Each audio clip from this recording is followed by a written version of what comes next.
everybody, welcome to the Ronline Report. Great guest here today with us.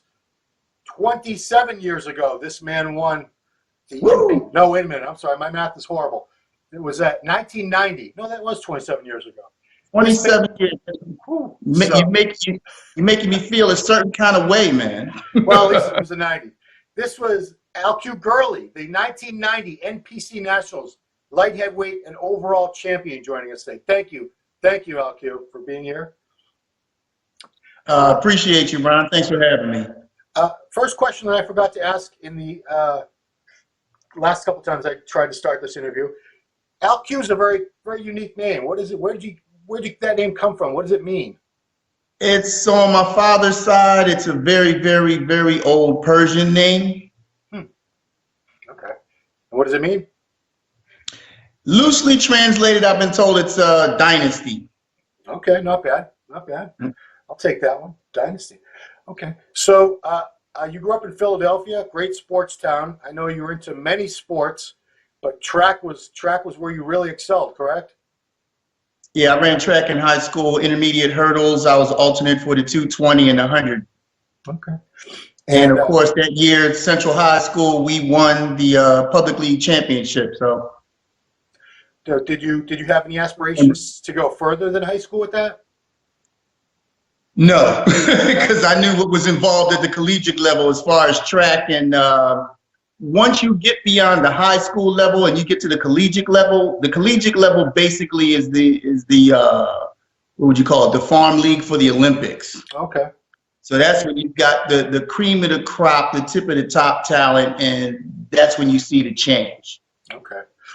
So you told me that you learned a lot of discipline and so forth from track. How did it compare to what you would later face as a bodybuilder? Well, the thing about track is I was very fortunate to have a coach by the name of Bob Jackson back in Philly. He was a really big track guy. He trained a lot of the top track athletes that came out of Philadelphia, and he was a stickler for discipline. He was a stickler for detail. If we didn't do it right, he made us do it again.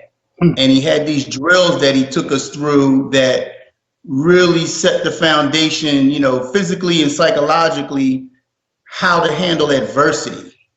So the things that he would put us through, it wasn't necessarily a punishment.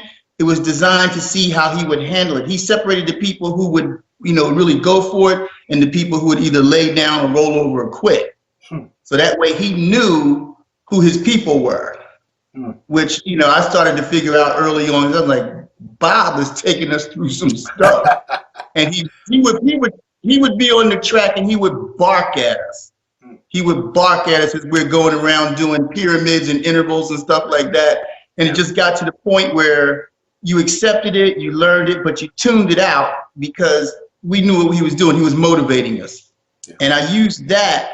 Basically, when I got to the gym, I started training with some of the guys who I came up with to really motivate me, because it's hard to get past track practice. That running, intermediate distance running, things like that. Bodybuilding is tough, but track is another discipline. That's another level.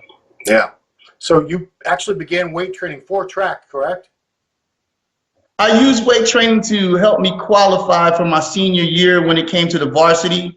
A couple of guys, and when I was trying out in the junior year, they said that I would be a lot better off if I built up my upper body strength. So a couple of guys who were weight trainers back then, guys in my class, said, yo, man, why don't you just train with us in the off season and watch how it affects you come springtime.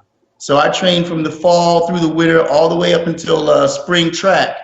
And the first day for qualifications for varsity, I qualified the first time, first day, first run. Right on. And it was definitely a benefit from the weight training in the off season.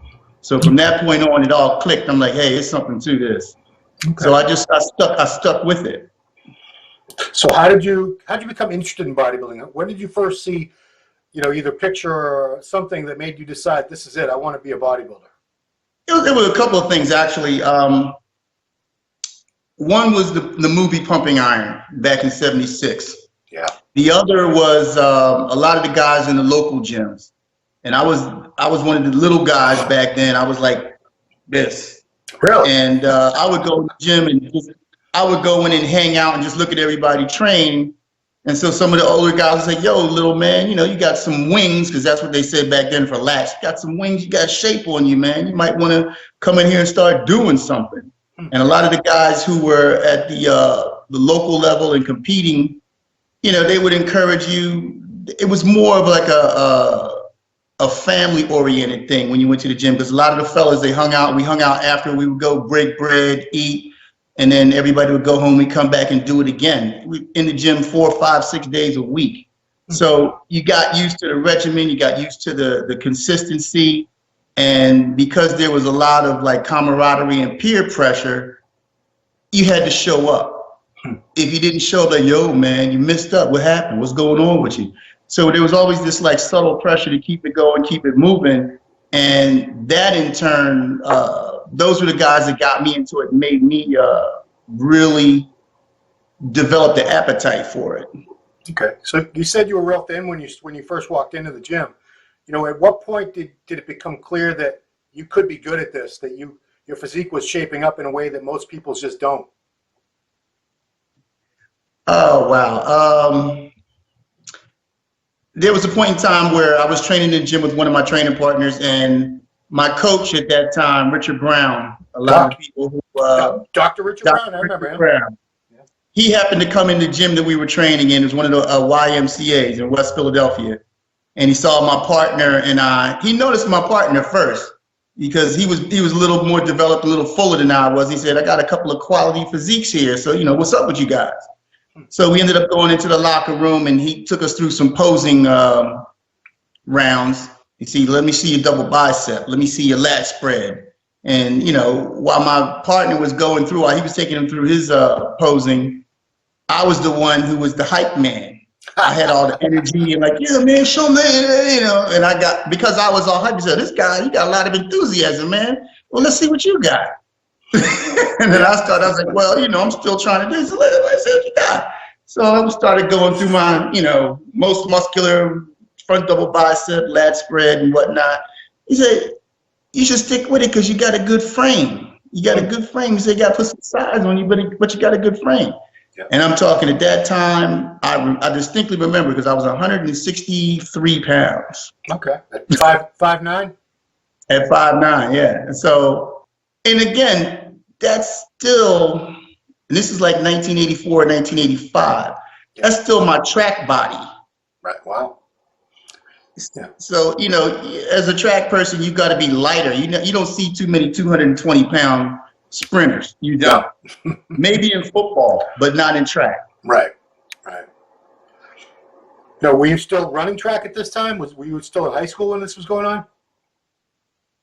No, this is 84, 85. So I wasn't running track, but I did run to keep myself, conditioned. Again, it was still a holdover. It was the discipline of it.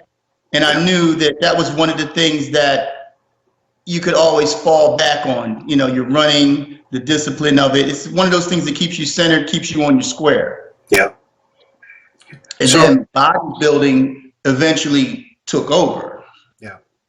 So when did you get interested in competing, or did people just sort of urge you, say, you look really good, you got to jump into a show?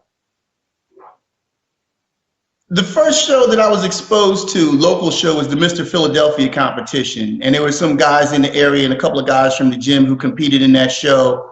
And I'm sitting in the audience, and this is where the quote unquote bodybuilder comes out. You're looking at him like, I could beat that guy. I could beat him. I could beat him. I could beat all these guys. I could be Mr. Philadelphia. Yeah. But at that point, 84, 85, 86, that's when I started looking at the magazines, and I'm starting to see all the national level competitors, the J.J. Marshes, the Sean Rays, the Vince. I'm like, whoa, like, look at these dudes. Yeah. What are they doing that we're not doing? That, how can they look like this and we look like this? Right. And that's when the whole conversation of, using the supplements and the steroids and everything came in. You had to, about nutrition. You not only had to eat, but you had to know how to eat, what to eat, how much and when. So this is like 86, 87.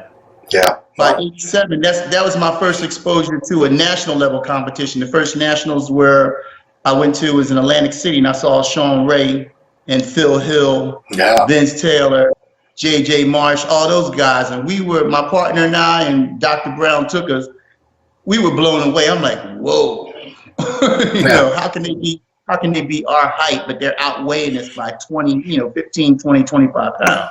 Right. And that's when the whole spark hit. The first NPC National in 1987 for me. That's when it hit. Okay. Well, since we're being totally clear and honest, I had Phil Williams on here a few weeks ago, and he talked about first time he did a cycle, he put on 30 pounds of muscle. And it was, such a minimal, ridiculously small amount. It's like what a lot of bikini girls I know use now. The first time that you tried stuff, what kind of results did you see? I have always been a hard gainer. Because of my body type, I'm very lean to begin with. I've never had and been able to hold a lot of muscle. Yeah. And my initial gains, back then it was administered by a doctor. Okay. This is pre-1990. Yeah. So you could go to a doctor, he would do the blood work, he would take your, give you the shots. And I'm talking about, you're talking about the bikini girls do more than that now. I'm talking about Tess and Cypionate and Deca. Yeah. So you're talking about maybe I went from 167 to about 176, 180. Okay. But pure muscle. I'm sure you had not an ounce of fat on you. Yeah, man, and the thing was that the game back then was got to get to 200. Got to get to 200. Once you get to 200, then you're saying something. Yeah. And finally got to 200 after about a year or so, and you realize, well, this is not enough. It's like 200 is nothing. Yeah. But back then it was still, back then it was a big deal. Yeah. And we couldn't see it, but people who were looking at us from the gym and regular onlookers, they're like, you guys are getting big. Yeah. And everybody's like, what are you doing? What's going on? Because you guys are putting on size. But here we are, we're measuring ourselves against another standard. Yeah. National level competitors at the NPC. So again, the gains and everything that we're making, you feel that it's a great thing, but you got to go that much more, not necessarily as far as usage, but as far as the work ethic, the load and information and whatnot to make all of this click. Yep.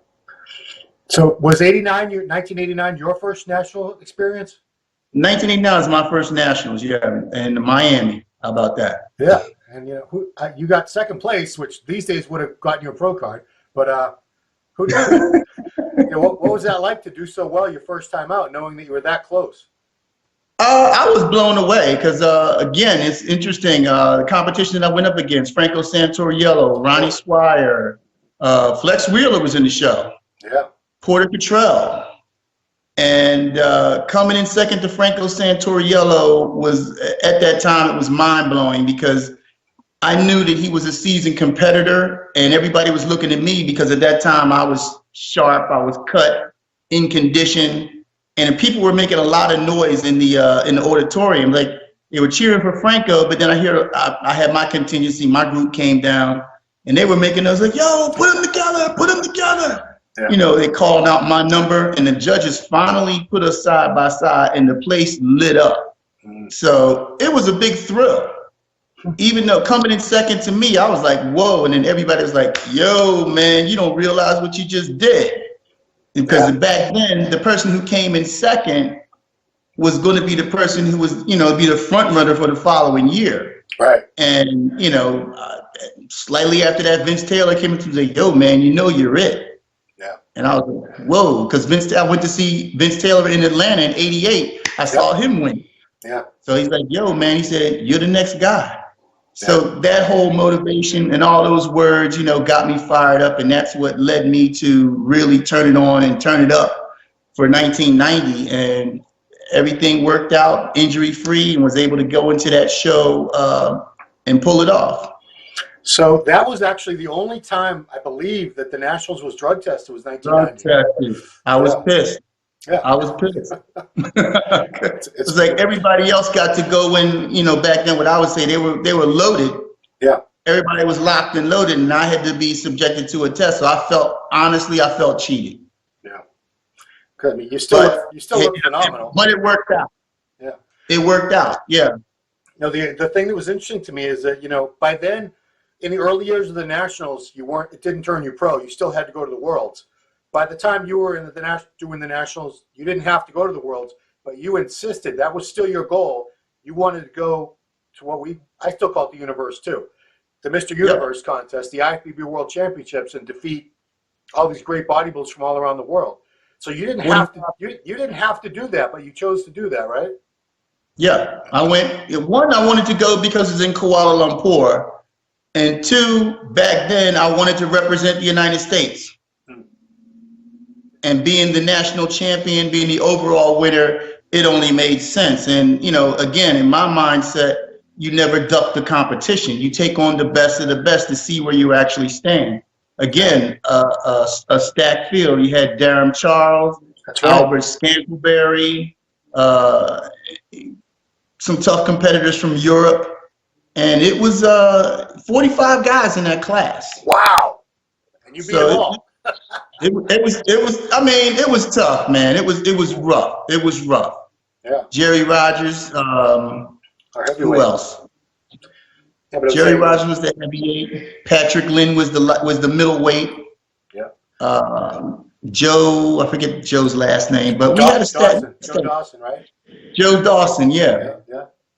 And Khalil El Amin, yeah, our bantamweight. Yeah. Khalil El Amin, yeah. That was the team. Did almost all you guys win your classes too? The US? We won the team, and I won my class. Akam Albright was there. He won the heavyweight. That's right, Akim. That's right. And I forget who. I think Patrick Lynn came in second somewhere in there. Yeah. But we won the team competition. But I won for the light heavyweights for the U.S. Right.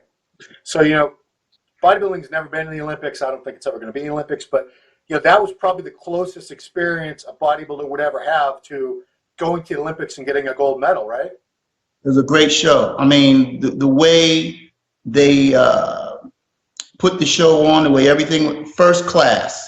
Yeah. From the trophy presentation to the way the auditorium was set up. They had some diplomats from the country, from the government came and watched, and they had a banquet and dinner for us afterwards. It was, at that time, I'm like, wow, this is first class. We're in there. I have arrived. Yeah. And you knew from that point on, it can only go up. Right. Turning pro, I did it twice. Yeah. Not only did you get the pro card from the nationals and overall, but I did it again for the, like you said, the World Games, which I still call the Universe. Yeah. So you took off 1991 from competing? Had to take it off because I felt that I needed to put on more size and, fill out the physique to be competitive because, again, I'm looking at the Sean Rays, the Vince Taylors, the J.J. Marshes, all those guys who were already in there. I said I had the musculature, but I didn't have the fullness and the overall development that I felt that I needed. And I just took that time off to really try to thicken up and get bigger. So by the time I came back out in 92 at the Ironman, again, Vince Taylor, Robbie Robinson, I came in third. So it was Vince first, Robbie Robinson second, I came in third. So at that, I'm like, hey, I'm in there. Yeah. I felt I belonged, but I still, in my mind, always saw myself as a work in progress. And what were you weighing at your rookie year as a pro, 92, roughly? Whoa, I came in at 216, 217. Okay, so very decent improvements over 198 pounds. Were you right at 198 when you won the Nationals in the World? I weighed in at the top of the class at 198. Just the top of the class was 198 and a quarter, I think it was 198. Weighed in the top of the class, and by the time I got on stage, I had carved up and I was 206. Okay. So when you say you were 216, 218, I think it bears we're putting up some pictures to go along with this. Your waistline didn't get any bigger at all. It was really all in the right places. It was just more fullness, more roundness, because you had a really good rookie year. Like you just said, third in the Ironman. You went in 2 of the Grand Prix shows after the Olympia that year. You were runner-up to none less than Momo Benaziza. Momo, yeah. He was just stomping all over the pro ranks there for a couple of years. He was a force. You were actually second him at the last show he ever did, the Holland Grand Prix. Were you at the hotel for that whole, I was there. I was there for the tragedy. It was a very heartbreaking thing. I mean, I witnessed the whole thing, saw the whole thing. I was one of the guys who had to run when the situation got critical. I had to run down the street and get Wayne D'Amelia. And Wayne, had woke Wayne up and said, "Yo, Wayne, we got a serious situation. Momo's not doing good." And by the time we got back, Wayne had gotten dressed and got back to the hotel. The doctor was there, and they had Momo was on the floor. They were trying to resuscitate him, and what? It was a really bad scene. Really bad scene. I mean, his skin and his body was so dried out. Yeah. I have never touched anybody who was that hard. Yeah. It's almost like rigor mortis. Yeah, I remember Porter Cottrell. It's something I read years ago. He said it was like stone. It was like he was a statue or something when you touched him. It was unreal. I'm telling you, his skin was clammy cold, but rock hard. Unbelievable. So was that the last stop on the tour, or did you guys have to keep going after that? That was the last show, and I ended up having to go to another exhibition and tour with Milo Sarshev. Okay. So right at that moment, we had to leave that hotel. Milos and I got into a car, and we had to be driven to the next stop, which was in Germany. All right. So, I mean, we talk about the camaraderie that doesn't exist anymore. It's because we don't have these Grand Prix shows like you guys. You guys were basically forced to be together for maybe like 2 or 3 weeks at a time, going country to country to country, airports, buses, hotels, trains. What was it like? Did you guys really get a bond and get to know each other on a better level than I'm sure most of these guys now do with each other? Some of the guys did.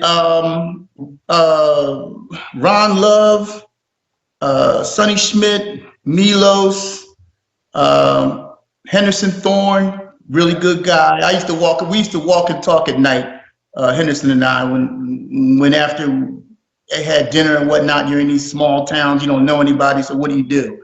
You go out for a walk and you talk. So Henderson I got to know pretty well. I got to know Sonny and Milos pretty well. We would train together.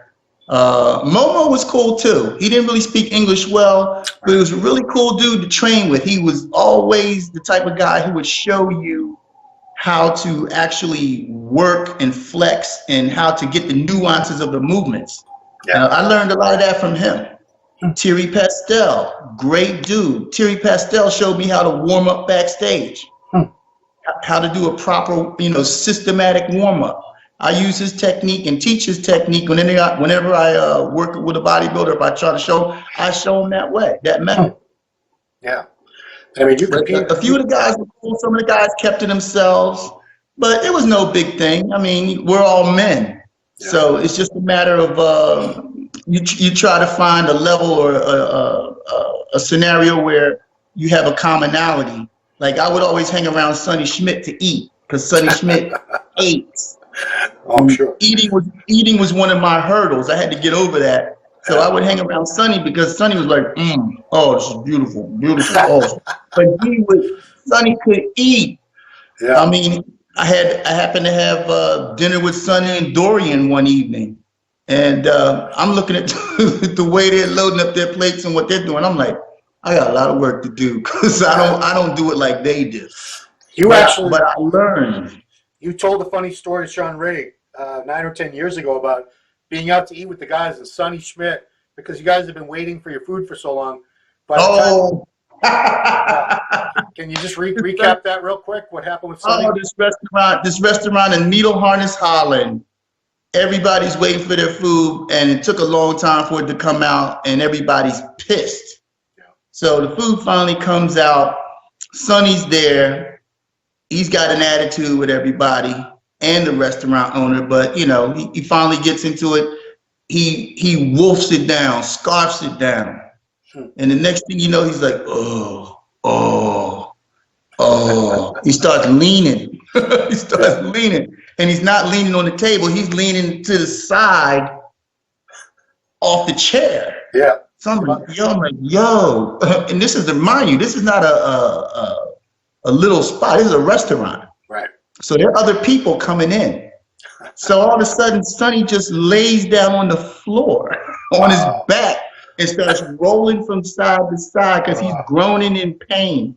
And you can picture this. This is a restaurant. Yeah. And somebody's on the floor holding their stomach, groaning in pain. So you got people coming in, looking at him, looking down, and they leave. Yeah. I'm in tears because Sonny is like moaning and groaning. The restaurant owner's freaking. Sonny doesn't care what anybody's saying or doing, and people are like looking at him and going, what the hell is going on, and leaving. So business is walking out the door. We're occupying everything, and the restaurant owner's pissed. It was hilarious. You had to be there. A 240-pound Samoan rolling on the ground. Oh, it was crazy, man. It was crazy. All right. Well, we have to talk about the freak accident. You know, it was a crazy, one of the craziest things I'd ever heard of. You know, until Branch started hurting himself in even stranger ways. But so 1994, you had another really good season, great placings, and then was it right after that season was over that this happened at a basketball game? It was. I went to a Sixers game, and they had this little exhibition thing. You know, how high could you touch, a rim or whatnot? They had a 9'1", a 9.5 foot, 10 feet, and I knew I could touch the rim 10 feet. So I go to make my approach to step up to see, touch the rim and whatnot. Yeah.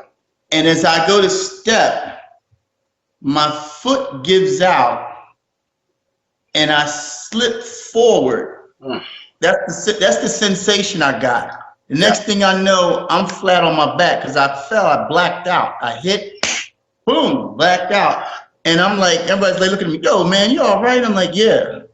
So I try to get up and I can't get up. And I didn't realize, even though I felt it and heard it, I didn't know what it was.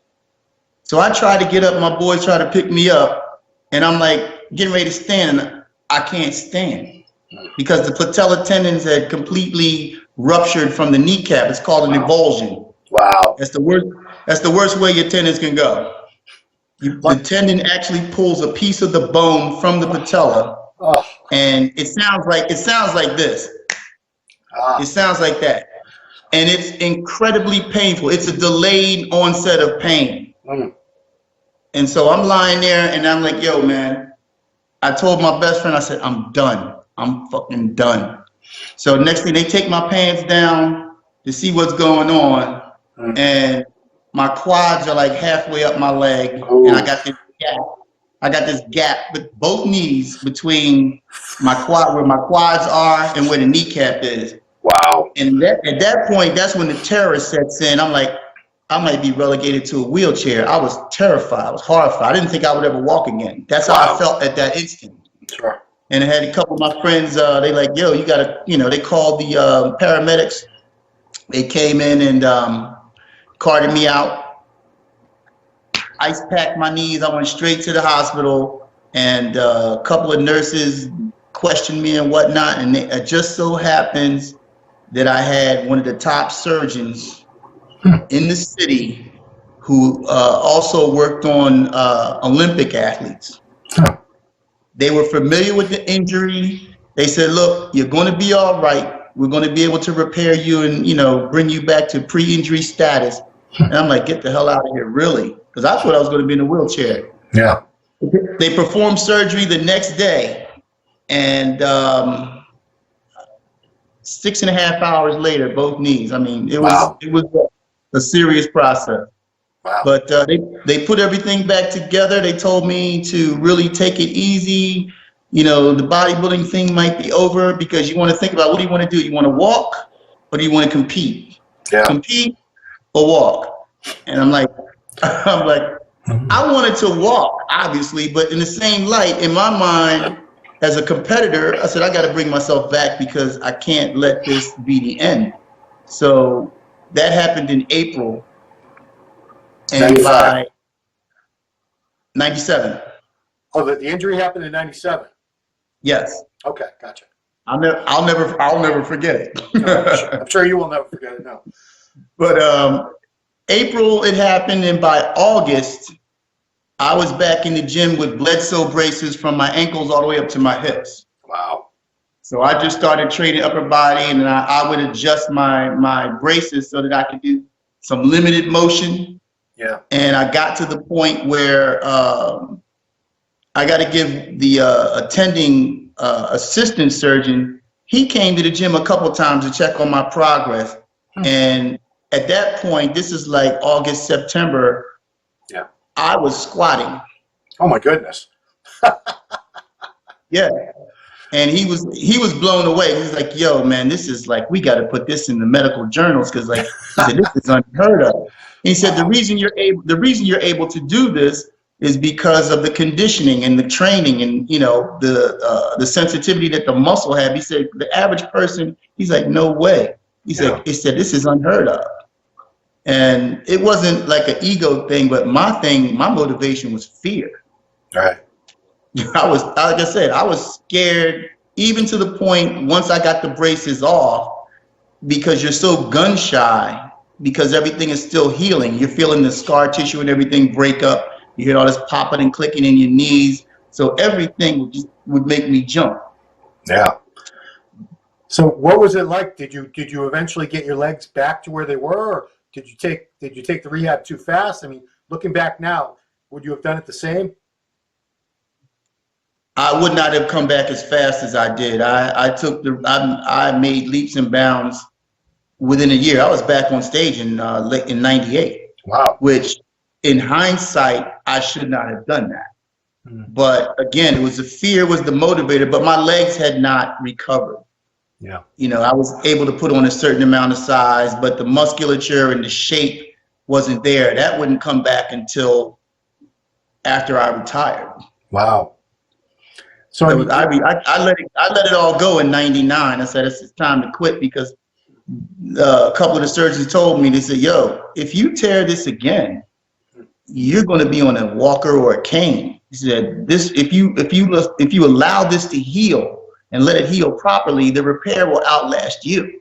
Yeah. But he said, if you prematurely tear it, he said, can't guarantee you anything.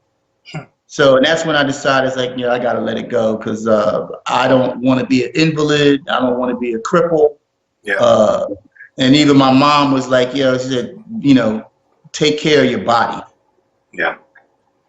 So, you know, was it a little easier to retire knowing that the sport had kind of shifted over to these Nassers and Marcus Rules and Dorians? No? I mean, I always felt that if you brought the right package to the stage, that you could beat a mass monster. If you had enough shape and enough symmetry, obviously a Dorian is always going to be bigger than a Sean Ray or a Vince Taylor. But because, you know, bodybuilding is very subjective, I'm always going to side with the aesthetic guys.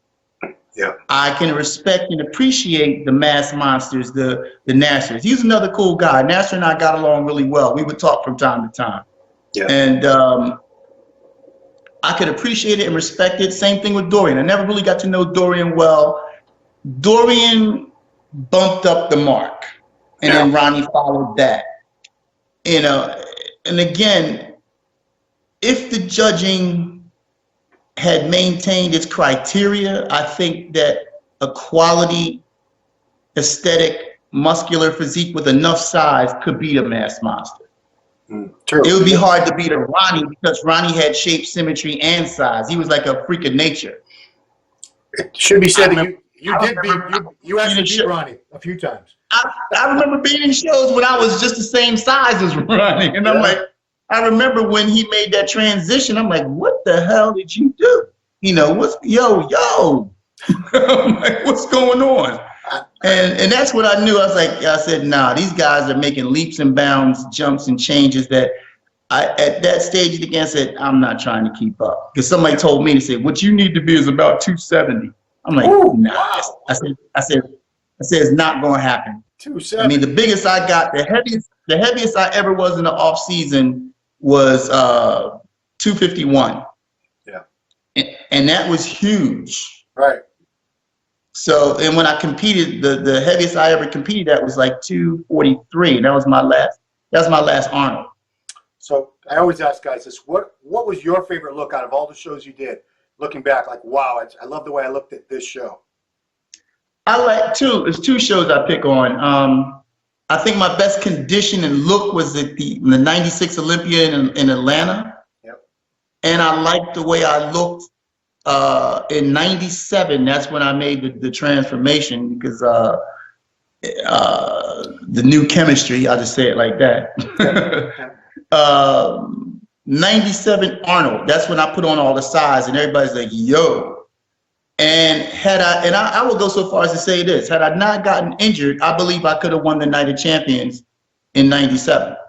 No, looking at the pictures and stuff, I got to see you a few times. I remember seeing you at the Olympia. Back then, the only shows I really went to were the Olympia and the Ironman. But yeah, I mean, the shape, the muscle shape, the structure, everything. You didn't have to be 270. You could be 230, 240 and look 270, as far as I'm concerned. I thought that if I could have came in at the Night of Champions at like 235, 230, yeah, that would have been like the perfect size. That would have been an additional 15 pounds from the previous year. And it was just like I said, I always felt that I was a work in progress. I was still trying to fine tune it and find it. If I hadn't gotten injured and been able to continue and compete at that particular show, I think that would have been the platform for me to make the jump, to get to the next level, to be in the upper echelon, right? Be a top five guy. And my goal at that time always was I wanted to win the Olympia. I felt that I was one of the competitors who could make a difference, who had a look and had a package and enough presentation to take it there. But the injury in 97, that's what changed it, because I felt I had my sights on Sean and Flex. And then Ronnie came on the scene, and I'm like, okay, I'm never going to carry that kind of size. Yeah. And even Kevin Leverone, I used Kevin Leverone, Flex, and Sean as my gauge. Vince Taylor, those are the guys I was looking at and shooting at. Yeah. And I always felt that if I can stand beside them, I'm in there. Front, back, side, no matter what poses they hit, if I can match it, I'm in there. Yeah.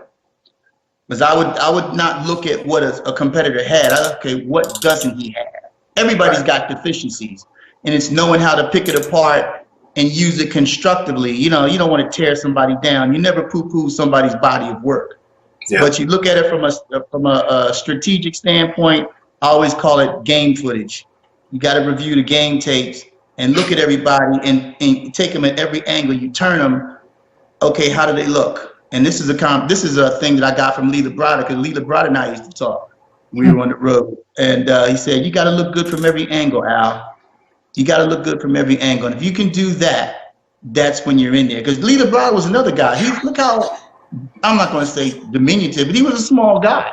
Oh, he was 180 pounds, and he was almost beating Lee Haney at 240, 250.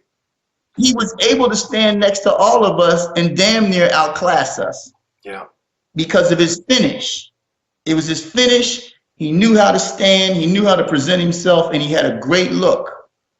And that's one of the things I admired about him. And he would blow people away when you're not in the lineup and he's standing back.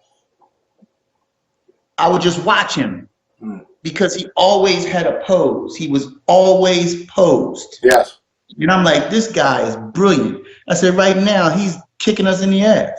Because he's outclassing everybody. Because a lot of guys, they get up, as soon as they're not called out in the lineup, they relax. Slump. They drop. He was always up in position. And I would talk to him. I said, so what do you do? And he told me a couple moves And I'm like, damn, that's brilliant. And I used it for the rest of, for the rest of that time. Yeah. Now, what did you think about when classic physique was introduced? It's been almost 2 years now. It's kind of bodybuilding. It is bodybuilding to me, but it's they have weight limits, and there's the ideals are supposed to be shape, proportion, presentation. Were you surprised? It's just making it's cool, but it's making it more inclusive for the guys who just can't attain that level and that size. Because bodybuilding is going off in a freakish, tangent to the point where I'll go so far as to say, and this is no disrespect to the competitors and whatnot, but bodybuilding itself as a business has lost its way. When they let everybody get so cartoonish to the point where, what are we looking at? If they sacrifice the finish, shape, proportion, and symmetry for this bloated, thick, overly huge, cartoonish look, that they took themselves out of play. Before, back, I'll just say it from this perspective. Back in the day, you had Flex Magazine Workout. You were on NBC. You were on ESPN. We were all over the place. I remember walking through the airport and people would people would come up to me. The people at various airports, not just Philadelphia, they knew who I was because they saw me on ESPN, Flex Magazine. Like, yo, man, I saw you on TV this morning. Where you on your way to? And I'm like, wow, this is great. Yeah. And then when we lost the TV contracts and then ESPN faded out and it wasn't on NBC anymore, that was the greatest disservice to the sport because they let it get out of hand. They should have maintained the criteria, make everybody adhere to it. If you're going to cap the usage, I'll just say it like that, cap it so that you keep everything contained. But if it's like go for what you know, go for broke, look at what you got. Yeah. This is where we are. And now they got to try to reel it back in, and even that's not working. So you come up with another classic, to try to go back to the days of yore, but it's not that. Mm-hmm. And again, this is not to poo-poo those guys or, tear down anybody's body of work, because I have, respect for anybody who takes it to the stage and takes it to that level, because they're doing the same thing we did. Yeah. It's just that now they've been given another platform in which to display it. It should have never gotten to the point where it was that. If anything, the guys who don't have the size, they can do weight class. Or they can keep it open. Because back in the day, you had to go up against everybody. Right. And that's tough. And there were 212 division didn't exist back when you were competing. Yet we had plenty of guys like Labrada you just talked about. You had Labrada, you had Lee Priest, Momo, Steve Brisbois. That's right. He was about 160 pounds on a good day. Right. They all did very, very well we didn't call it open, we just called it bodybuilding. They look great. If you stood beside Steve Brisbois, who had the most tremendous forearms, same thing with Lee Priest, tremendous arms. Those guys aren't giving up anything to a guy who's like maybe my height, 5'9", 230, 240. You're not giving up anything. Now, you might have them structurally as far as frame and whatnot, wider. They were smaller, narrower. You talk about clavicle width, this, that, and the other. You can start to really get into the technical aspects of it. Yep. But when you break it down, body part for body part, muscle group for muscle group, and then you talk about, again, aesthetics and finish, let's be real. Back then, the ideal was to come in with that tight, hard, grainy look with your skin thin, waistline narrow, and everything tight. Some guys could pull a vacuum. When's the last time you saw a vacuum? I see it every day. Every time I look at the classic physique guys, but in the open, can't really think of too many guys that can do it. Yeah. I couldn't pull it, but it was a goal to be able to at least lift up, show the abdominals, the intercostals, all the musculature in the abdominal region, and display it in such a way where it's like, wow, that's impressive. When you see the guys who are all bloated and big and full, I just shake my head. I'm like, man, you wouldn't even, that's not contest shape. Yeah. That's not what it's about. Again, I'll respect it because that's where it is now. I don't agree with it. Yeah. So I'm not gonna, say, well, Big Rami's not this, or all the other guys. I mean, Kai and Phil, and I mean, I haven't been to a pro show since I retired. Wow. I went to the Nationals a couple of weeks ago. That's when we met. Right. But I haven't been to a show because I just think that the sport has lost its way. It could be. I always felt that bodybuilding could have been so much more.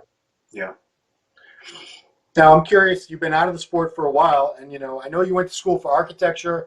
You were involved in the building industry. So what have you been doing career-wise since? Is it in those areas, or are you still involved in the fitness industry mostly? I dabble in the fitness industry. I will consult with people and help them out, but I'm working with a company now out of Philadelphia that's a business development company, and I channel my efforts there. Bodybuilding, I have a love-hate relationship with it. Don't we all? I will always respect it for the discipline. I love going into the gym, training. I still train. I still work out. I do a detuned version of what I used to do as far as when I was competitive. Yeah. People still ask me, "Are you getting in shape? Are you getting ready to do something?" I'm like, "No." You look like you're trying to do something. I'm like, "Nah." Let me interrupt you. When I saw you a couple weeks ago, I haven't seen you in person in I don't know how long it's been. Maybe it's been almost 20 years. But I was like, wow, Alq you're jacked. I mean, you're holding. I don't know what you're weighing, but you're holding a lot of lean muscle. You look like you could come back if you wanted to. I'm 224 now, but that's just regular eating.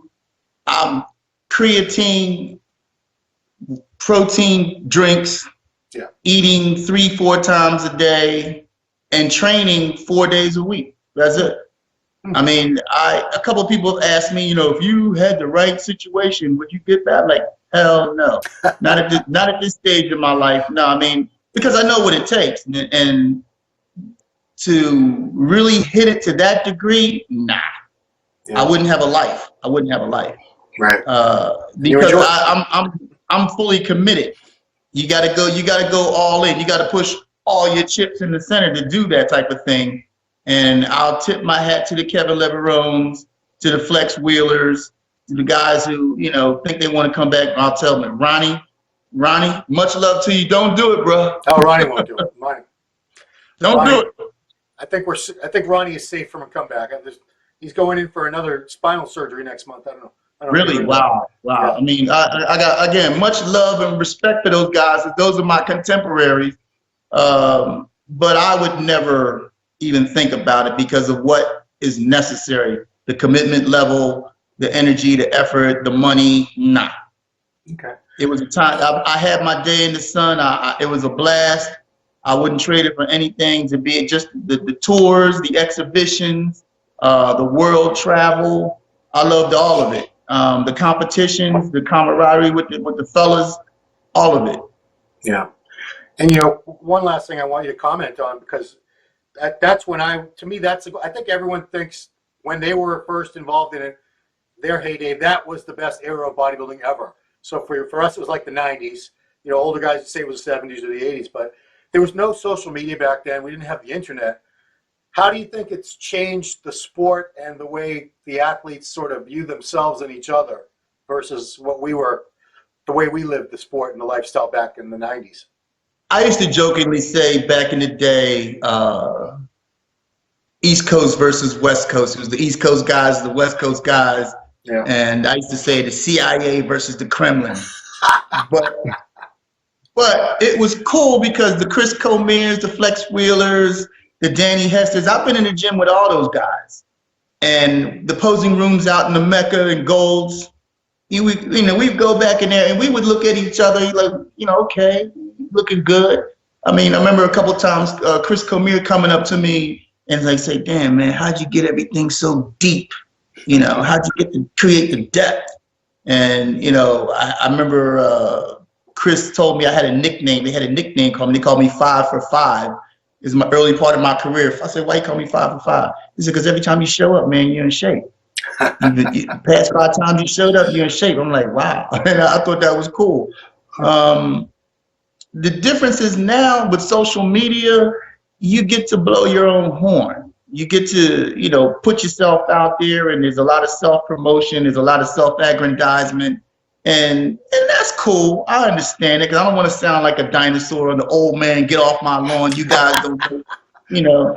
I respect it. I appreciate it. I kind of admire it, because hell, if I had it back in, you know, when I was coming up, I wouldn't be a media whore, but I would definitely do it in such a way that it would be business oriented. And my sites were always not just the sport itself, but beyond.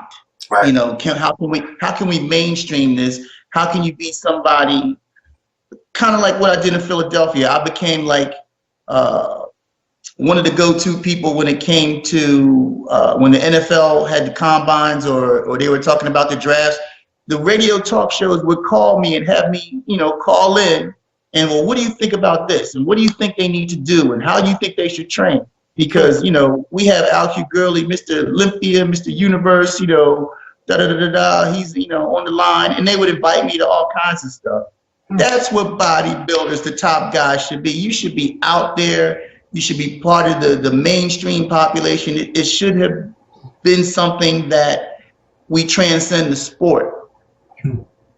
And I think that's the big boat that we missed, that bodybuilding as an industry has missed. You got the best built athletes on the planet. There's no other sport or endeavor that does what we do and look like we do. Everybody strives to look like us. They mimic our football players. They always mimic our poses. That's right. You know, everybody tries to be a bodybuilder, but they don't look like bodybuilders. Right. Dexter Jackson. I see Dex, you know, on social media and whatnot. Props to him. He's another guy, a good friend of mine. Like the dude. I remember sharing, you know, salsa and chips with him on the bus. That's one of the things. He was always a cool, generous dude. We sit in the bus and eat salsa and chips after the show, after the Arnold, and just talking. And look how far. I remember beating Dexter. Yeah. And now look at him. I mean, because he stayed with it, stayed at it. But I just wish he could transcend beyond just the bodybuilding realm and really get out in the world and let these people see this is the pinnacle of physical athleticism and development. That's how bodybuilding should be perceived, as opposed to the drugs, the this, the that, and, you know, just the negative stigma and connotation that's carried. That's the disappointing part. And the social media has every platform and ability to do that, but they don't. Yeah. They don't. They're missing the boat. You got the Rich Pianas, you got the C.T. Fletchers, you got the Cali Muscle, all those dudes. Again, props to them. They're doing what they do, but you could take it beyond that in a more holistic way, I guess, in a more informative way, and again, mainstream it in such a way that these dudes are the authority and not looked at as, you know, media, you know, mouths. Right. Because, you know, it's interesting you say all that, because people say, well, bodybuilding, if it was on TV, it would be a lot, you know, we did have it on TV for years and years, but there is the opportunity, like you said now, you don't need to have TV to get yourself out there and make videos and blogs and all this. Anybody can do all that on a little phone that we all have. So right. There's no reason that bodybuilding shouldn't be more mainstream and more well-known. And like you said, we should be the go-to source for anybody that wants to get in shape. When you look at the NFL, you've seen the show NFL Films when they recap the games. Yeah. And they film it in such a way that it looks like ballet. The slow motion, the camera angles, everything. I'm like, I mean, you love looking at the highlights because look at this. There's nothing that looks like that. Football players get the tag of being the best athletes, and for all intents and purposes, they are, because of what they have to endure and the physical aptitude that they have to do what they do. Yeah. Are they the best? Are they the best built athletes? No. Why couldn't you take that same platform and apply it to bodybuilding? The camera angles, the slow motion. I mean, I had a lot of ideas. Yeah. But you have to take it to the right source and implement it to make it work. Because again, it should be poetry. Yeah. Because when you look at a bodybuilder, especially the ones who know how to pull it off aesthetically, it's living sculpture. It's magnificent. I look at some of my pics, and not to pat myself on the back, I'm like, damn, that's impressive. Yeah. That's magnificent. To be able to achieve that level and that look, and like I said, the finish. When you look at a Sean Ray, you look at a Flex Wheeler, you look at some of their pics when they were at the peak and the pinnacle. Even Ronnie, you can name them all. Vince, Kevin Leverone, you see those classic shots that they had, those still shots. There's nobody else on the planet that looks like that. It's beautiful. We didn't capitalize on it, not to the degree and to the level that I think and feel that it should have been. Interesting. Cool. Well, I've taken up so much of your time today, Alq. No, I'll let pleasure, man. I'll even tell people that I'm glad I spoke to you at the Nationals, because like I said, I watch all these videos that you've made and all the interviews and whatnot, and I always said, this is cool. This is real cool, and that's why I stepped to you. Not that I could get an interview, but I just wanted to give you props on what you do, because again, I respect it, I admire it, I appreciate it, because this is the way it should be shown. Cool. Well, because I'm glad I had the opportunity to talk to you after all these years. This is the first interview we've ever had, believe it or not. And I've been doing this. Yeah, how about that? Yeah, imagine that. I've been doing this writing thing for since it's a long time now. So thank you so much, Alq, for taking the time. I'm glad everyone got to know a little bit more about you today, and your insights into the sport. Perhaps we'll do it again. Yes, and I'm going to get my technical stuff right. I promise. Little inside joke there. All right. So for the Ronline Report, this has been me, Ron, with Alq Gurley. Thanks for watching. All right.